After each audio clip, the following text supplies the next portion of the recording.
Hello, y'all. Welcome to Jackalope Tales, Urban Legends in Music, where we uncover, is it real or is that their thing, a jackalope? I'm your host, Charles Mooney. And I'm Lisa Umbarger. And Charles and I are original members of the Toadies, and now we're doing a podcast. Yeah. And we're talking about some interesting stuff today. Yeah. I think the best way to describe record labels are banks that steal all your money. And today we're going to talk about two turbulent relationships with record labels and artists. Ooh, I know. I'm talking about Prince today. And I'm going to talk about the Stone Roses. See, I didn't know one about the Stone Roses. Yeah. Oh, they throw stones? Yes. And roses? And paint. Oh, oh man. Ooh. Yeah. This is going to be good. I kind of love them more. Yeah. It always seems like the whole thing about record labels and bands is just oil and water from the get-go. Yeah. Because, I mean, the record label is really, I mean, they are a business. Right. They want to make money, but God, they're dicks about making money sometimes. Yeah. And I don't know if anyone knows this, but you really can't audit a record label. What? You really cannot. It's really hard. You can't ask for the books? No. Oh. So if you do, it will cost millions and millions and millions of dollars. Oh, God. Because people have tried. Wow. That had deeper pockets than we do, but they charge you for everything. They print a poster, they charge you for it. Everything is on the books, and they keep a running tally of everything that you owe them.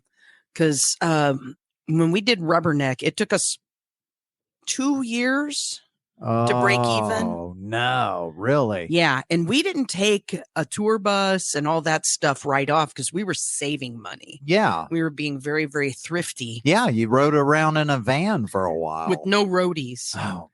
And so they're basically like plumbers. You just pay them by the hour if you're going to demand some stuff from them. Right. And, they have a lot of people, and you're paying for every bit of it. If they fly to a show, you're paying for it.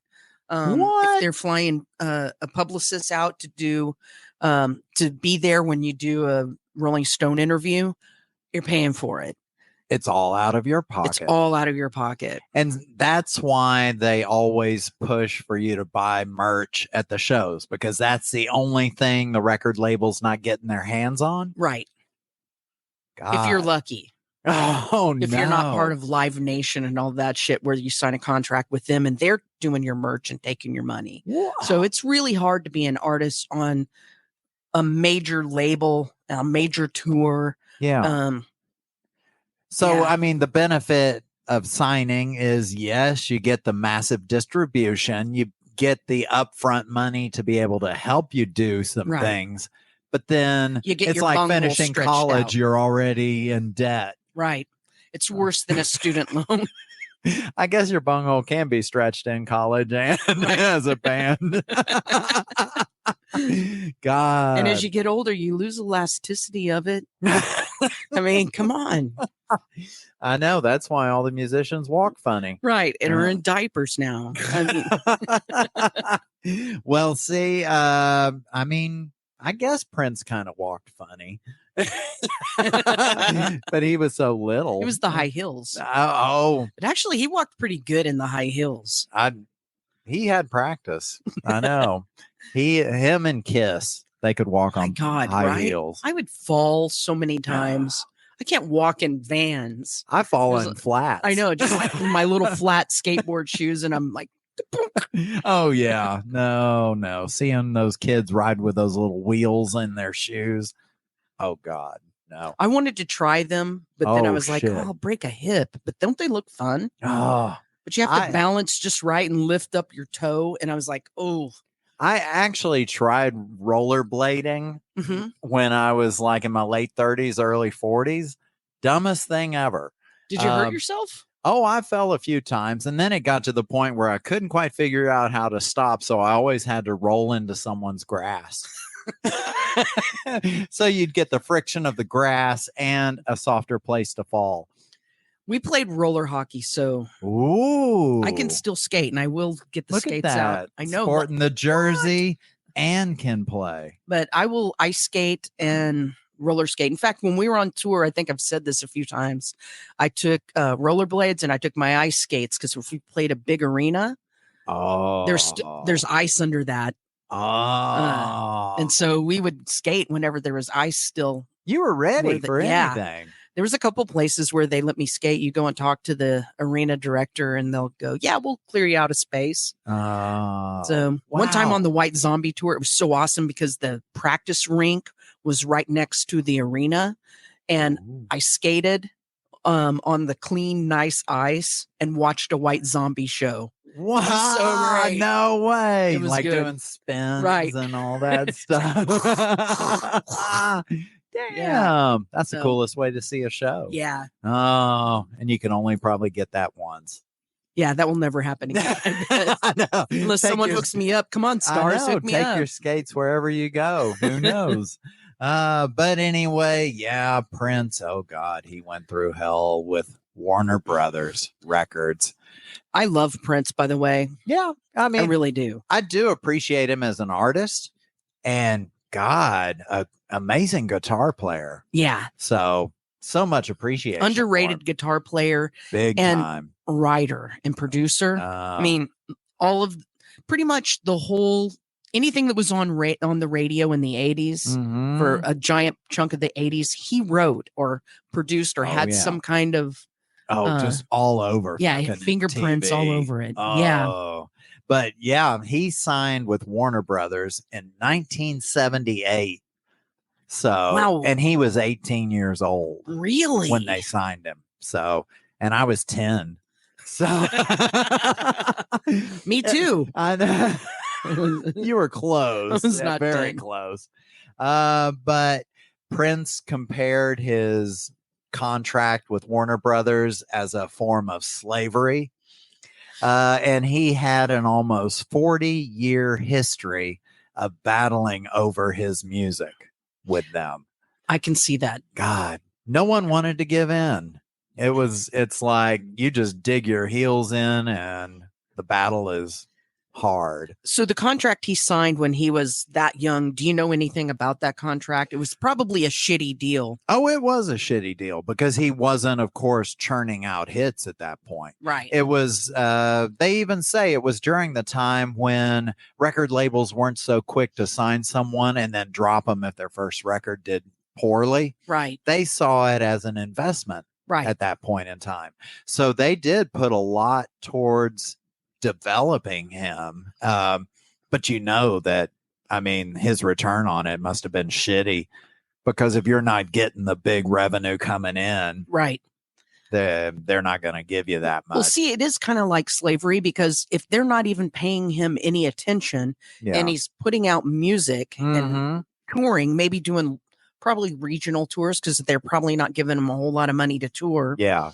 And there's, let's say Sony comes up and is like, we really like what you're doing. He's locked into that crap contract. Oh, yeah. No, you're right. And I think another part of it was not necessarily the money.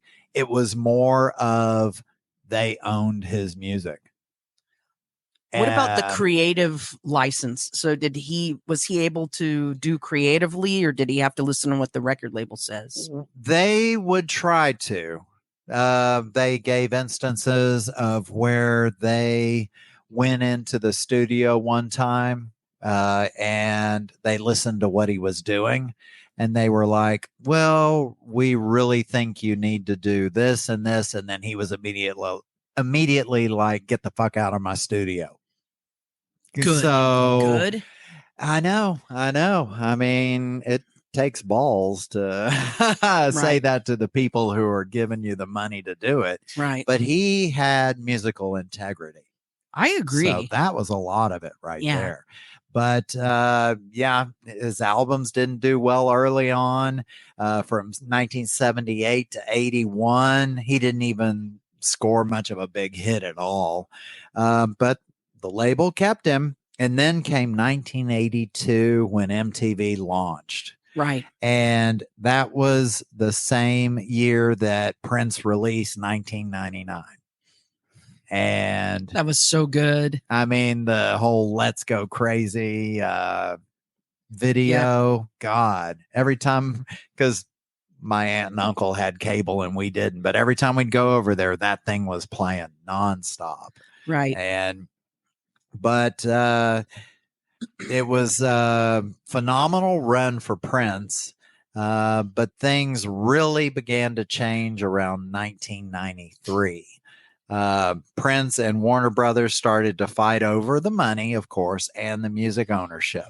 Right. So, and it was then that Prince decided to really do what he could to kind of express his anger and frustration about it. So that was when he started writing Slave on his cheek. Right.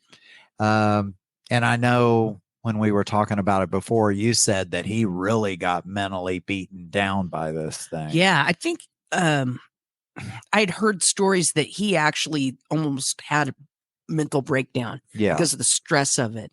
And I mean, if you're an artist, and I know a lot of stories personally about him, because I've talked to some of the producers. The Toadies interviewed one of his producers for Rubberneck. Oh, yeah. And we mostly just wanted to sit and hear Prince stories about how he worked in the studio. Fascinating. Which is incredible. But he gets in a zone, and I don't want to say artists are fragile, but I think the creative flow is. Yeah. And I think Warner Brothers broke him. Yeah. He didn't like the fact that they owned basically the Prince name. Right. Because there was that point. It was his God-given freaking name. I know. And he was even saying, it's like, my mother gave me that name at birth, and now Warner Brothers has it. And that is when he changed his name to that little symbol thing. The Prince, the artist formerly known as Prince. Yes, that's what they started to call him because they couldn't figure out what to say with that symbol. Right. But that was the whole fact that they were using his or owned his name was part of his reason for that. The other part was he wanted to screw with Warner Brothers because they were the distributor, of course, of the music.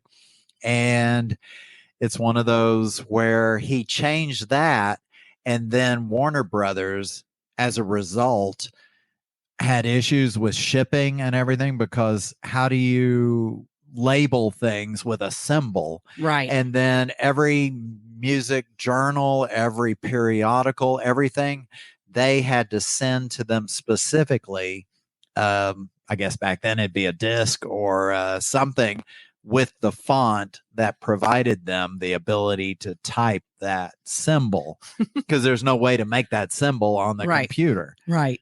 There's not that letter. Yeah. Yeah. So that really kind of, he was just doing anything he could to really screw it up. It was a marketing nightmare. Well, and whenever he would be interviewed and asked about the name change, he never said it was because of Warner Brothers owning my name. I'm pretty sure he couldn't, right? I think if he said something, it might open him up to.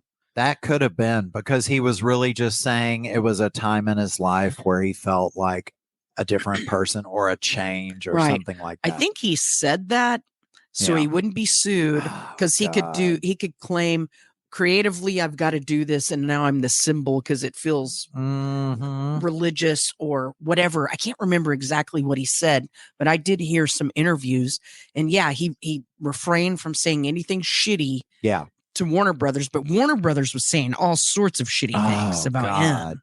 That drives you nuts when you can't say a word. I think, though, he liked it. It was kind of like a cat and mouse. Yeah. I mean, because they were pissed off, and he was just like totally like churning the butter, churning it. Oh, so, yeah. So because the amount of money they were making off that guy, the record label had to be tolerating so much from him.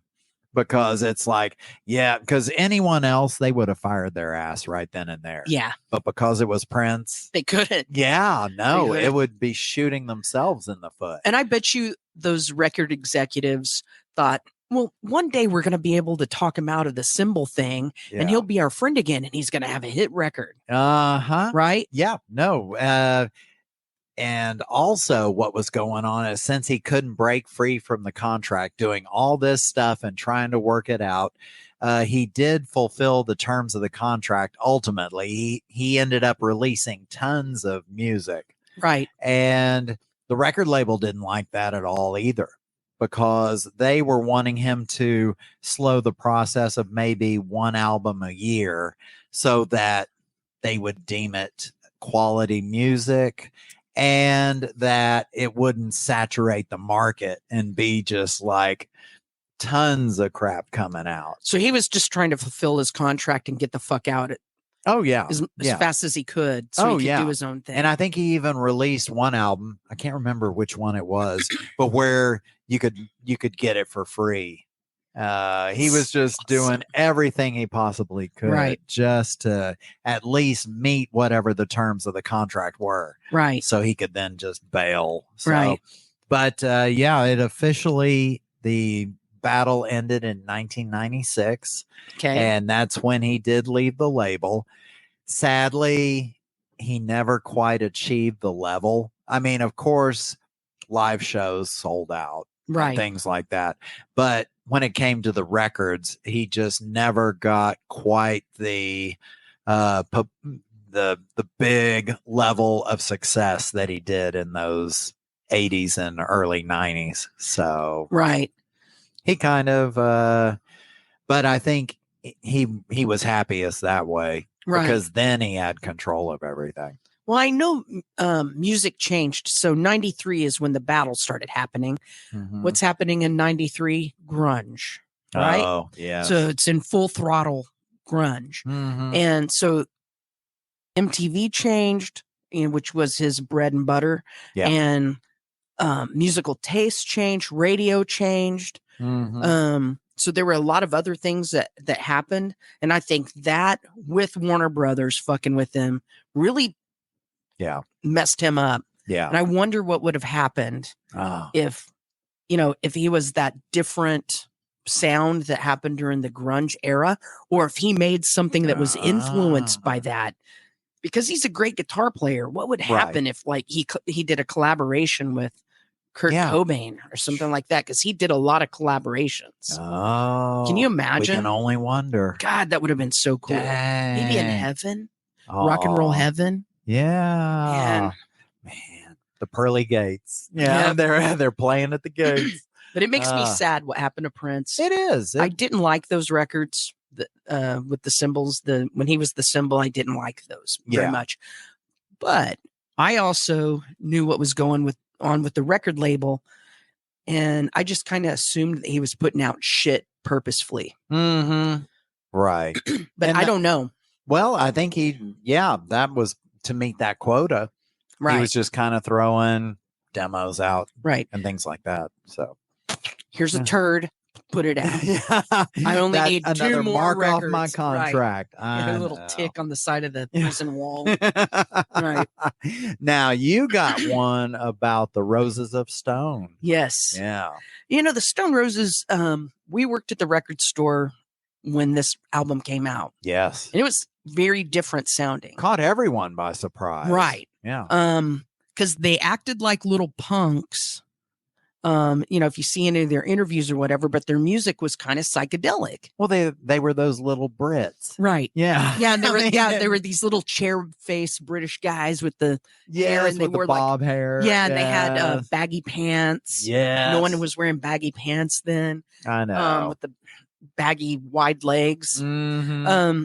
But the Stone Roses showed up in the music scene about 30 years ago. Wow. And they were really cocksure. They were really ambitious. And they created basically the default sound of British music in the 90s. True. They started in the 80s, but everything that you hear from British music in the 90s. Yeah. They laid the groundwork. Definitely Stone Roses influence. Oh, Oasis. Oh my God. Yeah. Oh, so there's no way Oasis happens without Stone Roses. No. They made the blueprint right. for all of these bands. Blur, everybody. Yeah.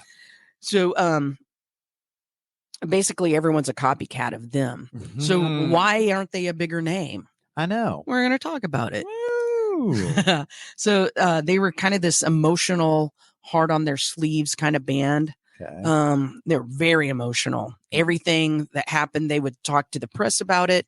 They had no filters, Ooh. which I think is why they were so good. That might have been part of it, Yeah. but they were really, amped up just on All about that everything. angst. Yeah. But then they played this music that was just like, I know it was so chill. Yeah, and, super Yeah, the chill. psychedelic aspect. So maybe that's what soothed the beast. I don't know. I know. But it led to some great music. Whatever Right. the recipe was, it turned some good music out. Oh. So I went back and listened to some Stone Roses because I haven't listened to that album in a long time, the first album. Now I'm gonna have to. It was really fun to revisit that record. Yeah, I don't like the second one as much as Second Coming. But we'll get into that as well. So let me get in. So they made some pretty big missteps. And I think, because they were thinking emotionally, they did some stuff. So they signed as their manager this guy named Gareth Evans. Okay. And he was a club owner, a venue owner. And let me just say this cautionary tale for everybody. Never, ever, ever pick someone who is a venue owner as your manager. I know that made me cringe when you said that. Right? It's like, oh. The Toadies did it. And I'm just going to tell you, never fucking do that. Oh. Right? Yeah. That's a bunch of shit. And I won't name that person. So we don't have a lawsuit, but yeah. Look up who the Toadies manager was and write hate mail to that guy. Yay. So anyway, I'll do that. They were signed to a little known label named Zumba. Okay. Actually, Zumba. And so they danced. They did, or Zumba. I don't know. Zumba. Yeah, so they did, the little dances. Oh, and yeah. Stuff. No, they didn't do that with old people. That would have been cool. But they were on a different arm of Zumba, and it was called Silvertone. Okay. And Gareth Evans brokered the deal and signed a deal for the band without consulting them. Oh. Sounds familiar, everybody. Holy hell, really? For y'all too? Yeah, stuff was done behind our backs. So the contract was very, very, very restrictive, even for the time. And one of the things that the contract contained that really sucks for the Stone Roses is, God, I hate this for them, that they wouldn't make anything. They wouldn't make a dime for the first 3,000 records. God. Or sorry, 30,000. 3,000 is one thing, but 30,000. So 30,000 records, and they're not going to make a dime. That little label takes everything.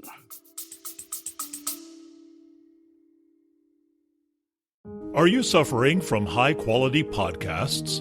You see, quality podcasts stimulate parts of your brain, leading to an irksome condition called thinking. But suffer no more, my friend. Introducing Discount Storytime's blend of fictional nonsense and rancid gibberish to provide soothing relief. Try Discount Storytime today. Available on most podcast catchers and at discountstorytime.com. Consult your healthcare provider before listening to Discount Storytime. Not intended to treat unicyclitis, pickleball liver, or jittering expectations. Or that manager does. Yeah, too. I'm sure there's a little payola under the table. Yeah. So, but this is not an unusual thing to happen to bands, young bands. This happens to quite a bit. They just think that's what comes with the territory. Right. So you trust people, and they trusted this guy who was a jerk, and they got screwed right out of the door. And this contract led to years and years and years of lawsuits back and forth. But the band's still putting out material. Wow. And still writing, and they're still really young. So they're like, we're just going to put out a record with somebody else. They want to get on a major label, right? Yeah. So they were like, fuck these guys that signed us, and that guy that Yeah. signed that stupid contract. They fired the manager, Okay. and they started shopping their stuff around. Do you know how many albums they put out when they were on that Zumba One. thing? Okay, just I think one. I think Okay. one. So, and they had been on like a couple tiny labels, and this is a very tiny label, right? Okay. So the band thought that they had moved on from the label drama because they thought we're just going to ignore it and do our music. Okay. And you know, their manager relationship was destroyed. The relationship with this label was destroyed, and they just want to go do music. So they're moving on, and they had recorded a single before they signed with Silvertone, and they did it on this label called Revolver. And the Stone Roses are picking up momentum. They're getting popular. And that first little label releases a single and makes a video without them. Whoa. And the single is called Sally Cinnamon.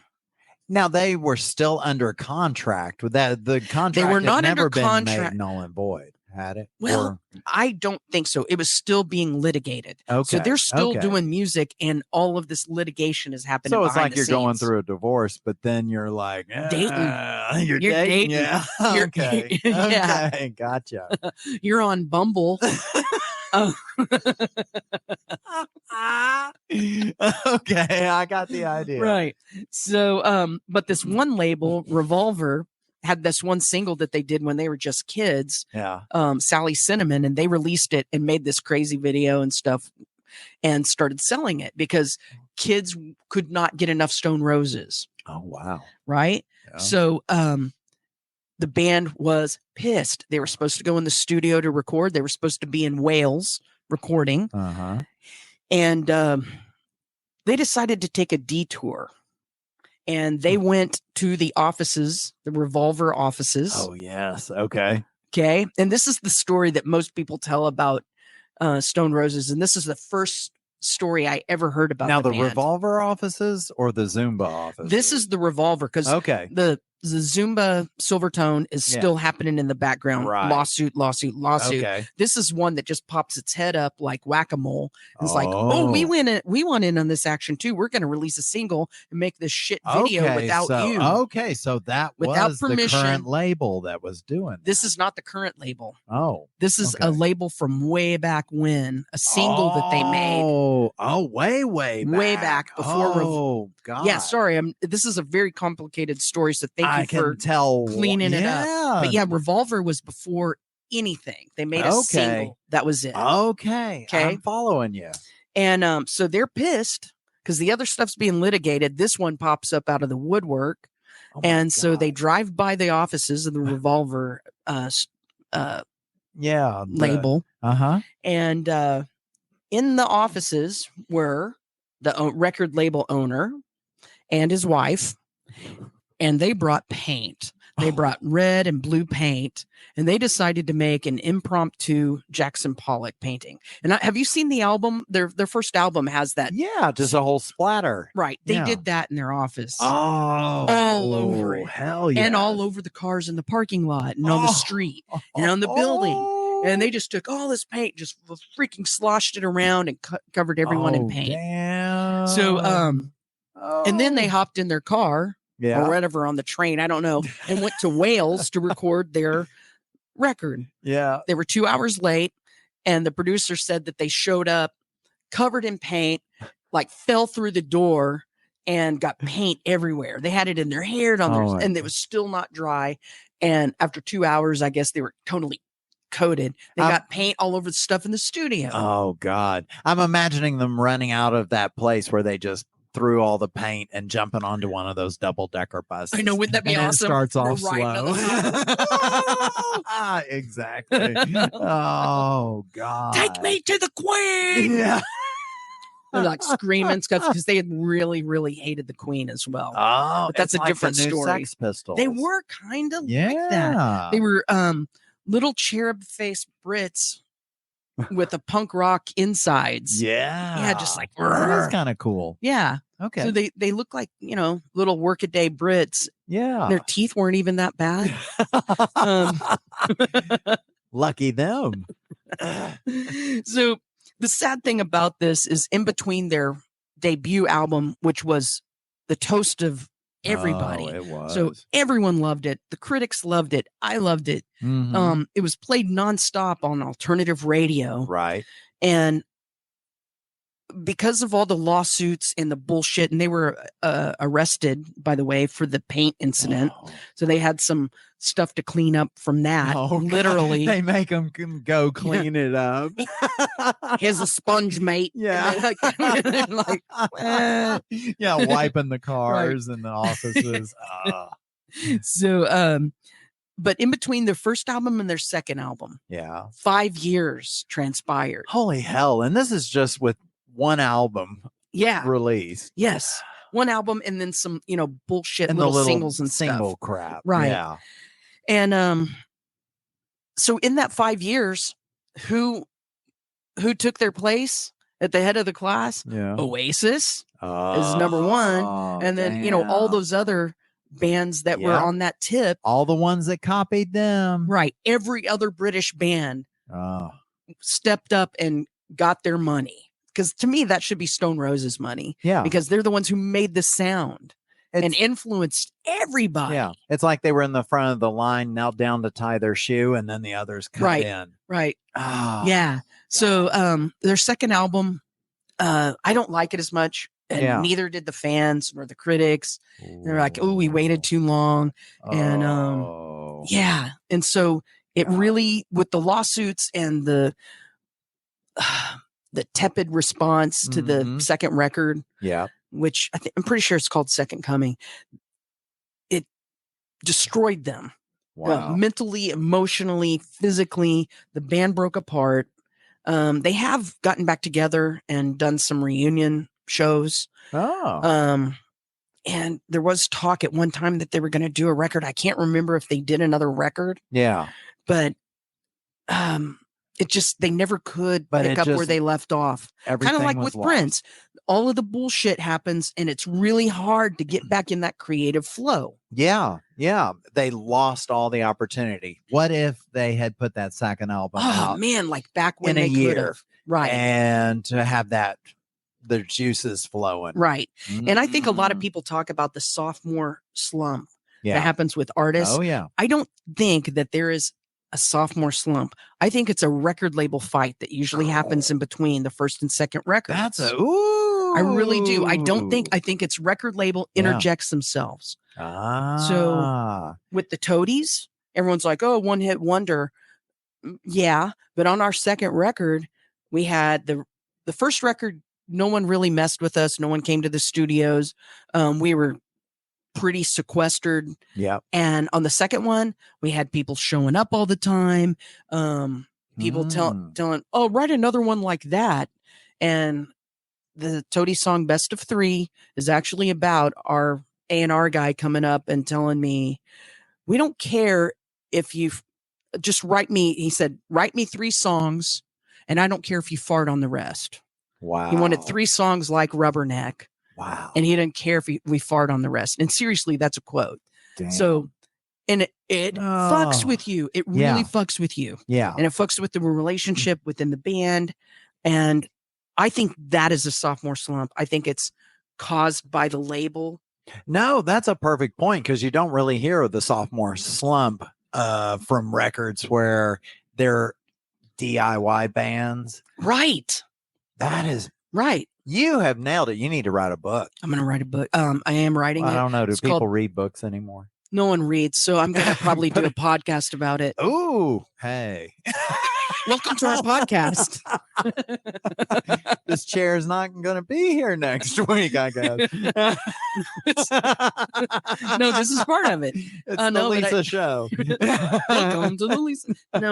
No, I think that's a genius. I really do think that is true. Right. That you have to go through all the bullshit, and then you get off a tour and you realize you don't have any money. Yeah.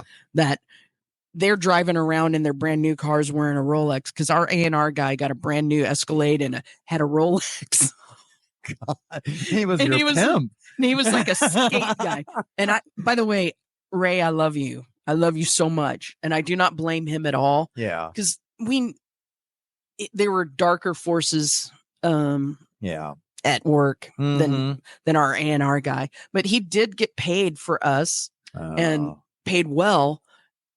And I was working at Starbucks.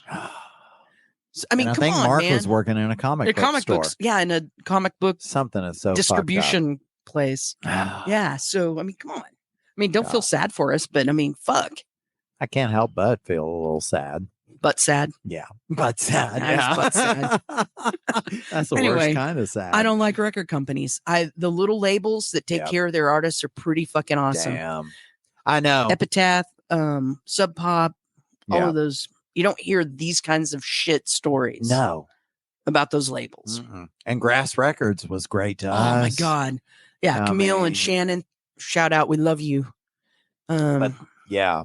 God. The curse of getting big. Yep. Fucker. Man, Uh, you know what soothes sadness from record companies? is it what I'm hearing right now? It's a fucking kazoo. That's what it is. The kazoo, yeah, it is. It's calming. It's It's the soothing. one thing the record companies cannot touch. Yeah. Well, it's calm on the exterior, like the Stone Roses, but then it can throw pain A little around punk it. rock in the Yeah, inside. and want to kill you. It's a spit that's Yeah. inside of the kazoo. It's a little spitty. Yeah. Yep. It is. Lone Star Salute. Yes, this is where we share with you 1-star reviews of musicians, their records, their tours, Yeah. anything to do with music. Yeah. And just- someone wrote a 1-star review. yeah. And It's like Yelp for musicians. a screen for attention. Right. Yeah.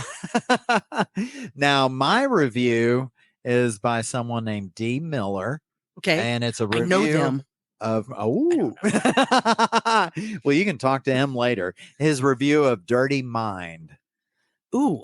Okay. So, All right. he titles his review, "It's Over, the Fat Lady Has Sung." So he starts off saying, "Blech. After all the time and energy I devoted to Prince in the 80s, he craps out another useless derivative collection of sleep-inducing junk. What a waste. If I wanted to hear bland soul funk, I'd turn on a smooth jazz radio station or hang out at the dentist office. Ooh. Religion has made you boring, the industry has made you crooked, and your self-righteousness has made you unlikable." Shit. I know. He attacks them at all angles. I didn't like that record either. No. Where's as a your Prince fan, 1-star? But I'm not going to write a 1-star review Yeah. for Prince because to me, he has great latitude in my mind to do whatever he did. No way anyone is playing that in a dentist office. Like, what kind of cool dentist do you have that you go in there and go, "Is this Dirty Mind? Oh, this is pretty cool." I know a 1-star on Prince is like a 1-star on the Bible. Yeah. I don't know. So Prince's 1-star is like everyone else's 5-star. Yeah. Oh, ooh, it's a whole different way. Right. of He's totally scoring. out of that league A 1-star is a 5-star. for anyone else. Yeah, because he's already off the chart. Yeah. Like Now- for real. Now, there was just one review that I read that I kind of just had to mention because I think there should be review etiquette, I agree. and in some instances, when I'm looking at reviews, people have given a 1-star, not because of the music. For example, the one I saw was CD case badly cracked because they packed heavy bags of cat food I ordered along with my CDs and movies. And so this person gave Prince a 1-star because they packed cat food in the box with the CD and it cracked. So people, when I got my Prince CD, when I got Dirty Mind, it didn't come with cat food. So I'm disappointed. And now I'm going to give it a 1-star review that I didn't get fucking cat see, but people need to remember when you're doing a review, food. Right. you're not doing it a review on the shipping. There's quite a few But of they those are- reviews that I've read they that are hilarious. funny, though. Maybe we should just start sharing those reviews. The CD cover was cracked, or the shipping. It took 6 weeks, and it was supposed to only Right, whatever. Or, right. you gave this to my neighbor. Yeah. It was misdelivered. I thought I was getting the DVD. Yeah. Or that one, those people that gave the Beavis and Butthead movie a bad review because they got the one in Russian. Oh. Oh, nothing will piss you off Oh, my more God. than a foreign language. Right. So All right. And what do you have? there are no negative reviews of Stone Roses. Wow. There's just not. even the second album. No. Wow. Even, I mean, still it's like 4 and 3 stars. okay. So, and I feel like it makes no sense to even pile on to dig any deeper. No. I get So, it. because the Olympics are happening, USA, USA, I picked a French band. Oh, okay, cool. And this is a review of Discovery by Daft Punk. Oh, French, right? Yeah. Were they weren't on the opening thing. Why wasn't Daft Punk there? Oh, that would have been a good Oh, it would one. have been fucking great. Oh, with their Put 'em on the helmets boat. Put 'em on the boat at the front of it. Oh my god. Jet skis. Oh, Daft Punk. Daft Punk on jet skis. Oh, Oh, that would be holy so good. hell. I maybe should have planned this whole damn thing. Oh. I would have kept Gojira, Yeah. and I would have put Daft Punk on jet skis. Good. I fucking love that Anyway, idea. so this is by Robert Crisco. Crisco? Crisco.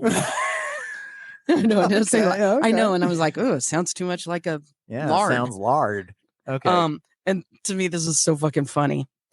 These guys are so French. I want to force feed them and cut out their livers.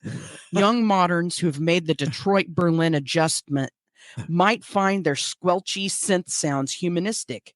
Young moderns whose asses sport parallel ports may dance until they crash, but yank fun is much less spiritual.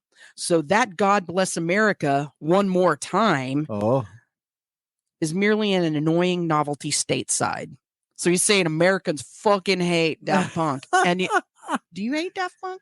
I don't hate them. No. One more time. I mean, come on, let's celebrate. Yeah. So the way our butts plug in, there's no better beats. There's no better beats, but I'll take Jadakiss CD. The Jadakiss CD instead of Daft Punk to dance to? No, I can't agree with that. No. One more time. Yeah. No, that's so, Okay. Anyway, that's messed up. Yeah. he wants to eat their livers. Ew. With some fava beans or something. Yes, some father. Right. Oh, that's messed up. I don't know. Well, I'm pro French or music. or he's just attacking the French because that's So what many a lot of people Americans do. I know. So you're telling me he's a German, Ooh. right? They attack the French all the time. I'm sure They he's. hate each other. Yeah. Is Crisco a French name? I mean, a German name? I know. Sounds kind of You know, French. it does sound kind of German, though. Yeah, so I'm going to say that Robert is a Yeah, Nazi. Lieutenant Crisco. Yeah. I think you could be on to From something. the Third Reich, Yeah. and he's going to eat their liver, force feed them and eat their liver. Oh my God. Yeah. You could be, yeah. Oh, God. You know what's happier, though, than Daft Punk? Oh. Celebration music. Yeah. It's that happy ending. The happy ending. Oh. Let's go over these stories. Yeah. Yeah. We talked about Prince and Warner Brothers. And sadly, all that shit's true. It's true. Same with God. Stone Roses. It's true. There is nothing to add there except I'll keep adding. Everyone knows record labels are horrible. Yeah. I mean, it's just a given, this starting point. So there's no way we made this crap up. It's about record labels. Sadly, and they suck. it's reality. I know. so- I keep wanting to turn them into HR. You don't But- even need us yeah. to tell you it's not a Jackalope Tale. No. It's those slimy record labels. Yeah. Um, It's all their fault. So if you ever hear a good story about a record label, it's probably a small indie, Oh. right? So this Or is a how you Jackalope right. Tale. This is how you can tell if it's a Jackalope Tale. Yeah. If it's a big major label and it's a good story, It's a fucking jackalope tale because there are no good stories They're about major screwing label. with you. They all suck. Yeah. But if it's an indie label, it's probably true. Yeah. Yeah. And you can't expect a good story about a bar manager becoming a manager. Yeah. So of music. if you hear a venue manager turning into a venue manager turning into a band manager and Run. they're good. Yeah. It's a jackalope. It's a jackalope. Total jackalope tale. Yep. Ask Lieutenant Crisco.